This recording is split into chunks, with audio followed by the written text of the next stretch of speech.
अंधेरी रात थी। चांद बादलों की आवट में छुपा हुआ था। शहर के गली कोचों में एक अजीब सी खामोशी छाई हुई थी, मगर जमील के दिल की धड़कन इस खामोशी को तोड़ रही थी। वो तेज कदमों से घर की तरफ जा रहा था। इसके हाथ में एक पुरस्कार डब्बा था, जो उसने एक पुरानी सुनसान दुकान से खरीदा था। सीट डीबे पर सुनहरी हरूफ में लिखा था, वक्त का कैदी बनने के लिए तैयार हो जाओ। जमील को ये अल्फाज अजीब लगे, मगर तजस्सुस इस पर गालिब आया। जैसे ही वो अपने घर पहुंचा, उसने दरवाजा बंद किया और डब्बे को खोला। अंदर एक छोटी सी घड़ी थी, जो हैरतंगेज तौर पर न चल रही थी, न रख रही थी। जमील ने घड़ी को गौर से देखा। अचानक घड़ी की सुई ने हरकत की और पूरे कमरे में एक सर्द लहर दौड़ गई। क्या हो रहा है? जमील ने खुद से सवाल किया, मगर जवाब देने वाला कोई न था। घड़ी की सुई जैसे जैसे आगे बढ़ रही थी, जमील के अर्द गिर्द का माहौल बदलने लगा। दीवारों पर साये नाचने लगे और हर लम्हा उसे यूं महसूस हो रहा था जैसे वक्त रख गया हो। अचानक जमील ने अपने सामने एक बड्ढे शख्स को देखा, जो प्रासरार अंदाज में मुस्कुरा रहा था। तुमने घड़ी को चुहो लिया है और अब तुम वक्त के कैदी बन चुके हो, बूढ़े शख्स ने कहा। उसकी आवाज गहरी और खौफनाक थी। जमील हैरान और परेशान था। क्या मतलब? मैं कैदी कैसे बन गया? बूढ़े ने एक गहरी सांस ली और कहा, ये घड़ी जादुई है। जो भी उसे छुएगा वो वक्त में कैद हो जाएगा। तुम्हारा हर कदम, हर लम्हा अब एक राज बन जाएगा और तुम्हारी जिंदगी एक मामा बन जाएगी। जमील के हाथ पांव ठंडे पड़ गए। वो घड़ी को वापस डब्बे में रखना चाहता था, मगर उसके हाथ कांप रहे थे।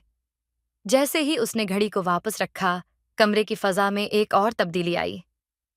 दीवारें फैलने लगें और वो अपने आप को एक और जमाने में पाया। अब वो एक बड़ी पुरानी लाइब्रेरी में खड़ा था। चारों तरफ किताबें थीं, मगर किताबों के सफ़हात खाली थे। एक पुरानी, गर्द से भरी मेज पर बैठा शख्स उसे घूर रहा था। तुम्हें यहां नहीं होना चाहिए था। उसने गहरी आवाज में कहा। जमील ने जवाब देने की कोशिश की, मगर अल्फाज उसके मन में फंस गए। ये सब क्या है? मैं कहाँ हूँ? तुम वक्त के बीच में हो। जमील के दिल की धड़कन तेज हो गई। वो सोचने लगा कि वो किस तरह इस जाल से निकल सकता है। क्या ये सब हकीकत थी या महज एक ख्वाब? मगर वक्त ने उसे ज्यादा सोचने की मोहलत नहीं दी। अचानक किताबों की अलमारियों में हरकत हुई और एक किताब नीचे गिरी। जमील ने उसे उठाया और जैसे ही उसने किताब का पहला सफ़ा खोला, वहां लिखा था, अगर तुम यहां से निकलना चाहते हो तो सही रास्ता तलाश करो। अचानक लाइब्रेरी की दीवारों में दरवाजे जाहिर होने लगे। हर दरवाजे पर एक अलग इलामत थी। जमील के सामने 3 रास्ते थे, मगर वो समझ नहीं पा रहा था कि कौन सा रास्ता उसे आज़ादी दिलाएगा। पहला दरवाज़ा, उस पर सूरज की अलामत थी। दूसरा दरवाज़ा, उस पर चांद की अलामत थी। तीसरा दरवाज़ा, उस पर रेत की घड़ी बनी हुई थी। जमील ने गौर किया। सूरज, चांद या वक्त? वो कदम बढ़ा रहा था कि अचानक उसे बूढ़े शख्स की आवाज़ सुनाई दी। सही दरवाजा चुनने में जल्दी मत करो, वक्त तुम्हारे खिलाफ है। ये वक्त का वो गोशा है जहां सब भटकते हैं। वो फौरन मुड़ा, मगर कोई नजर न आया। जमील का दिल बैठने लगा।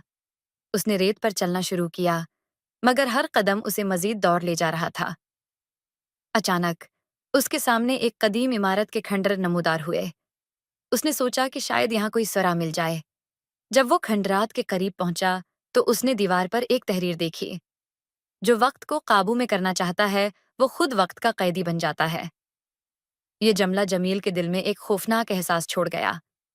उसने सोचा कि क्या वो खुद भी इस जाल में फंस गया था, या वो अभी बच सकता था।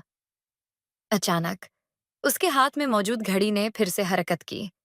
ये वही घड़ी थी जिसे वो शुरू में लेकर आया था। यही रास्ता है, उसने खुद से कहा। वो घड़ी की सुई को पीछे की तरफ घुमाने लगा और हर घुमाव के साथ उसके अर्द गिर्द का माहौल बदलने लगा। वो वक्त के मुख्तलिफ लम्हों से गुजरता हुआ वापस अपने कमरे में आ गया। घड़ी की सुइयां रख गईं। जमील ने घड़ी को फौरन बंद करके डब्बे में डाल दिया और वो डब्बा अलमारी में छिपा दिया। उसने एक लंबी सांस ली और खुद से वादा किया कि वो कभी दोबारा वक्त के साथ खेलने की कोशिश नहीं करेगा। कहानी खत्म हुई, मगर जमील की जिंदगी में एक नया बाब शुरू हुआ।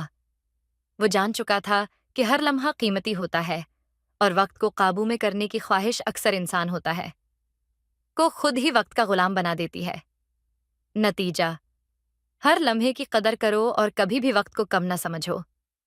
وقت ایک ایسی چیز ہے جو اگر قابو سے باہر ہو جائے تو انسان کو اپنے قابو میں لے لیتی ہے۔